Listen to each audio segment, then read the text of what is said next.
খেয়াল করবেন, জিনিসটা একটু বোঝার চেষ্টা করবেন। যে ভালোবাসার নির্দিষ্ট কারণ থাকে সে ভালোবাসা বেশি দিন টিকে না।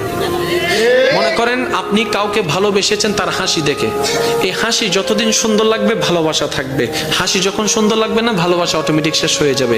তো সত্যিকার ভালোবাসা কি জানেন? যে ভালোবাসার কোনো নির্দিষ্ট কারণ থাকে না, যে ভালোবাসা অন্তর থেকে হয়ে যায়, অনুভব থেকে হয়ে যায়, নির্দিষ্ট কারণ খুঁজে পাবেন না, না আপনার হাসি দেখে হয়েছে, না আপনার চোখ দেখে হয়েছে, না আপনার ব্যবহার দেখে হয়েছে, কোনো কারণ ছাড়া আপনি অটোমেটিক আপনার অন্তরে ফিল চলে আসলো, আপনি ভালোবাসা শুরু করলেন, যেটা আপনি দেখেন নাই, না দেখে ভালোবাসা শুরু করেছেন।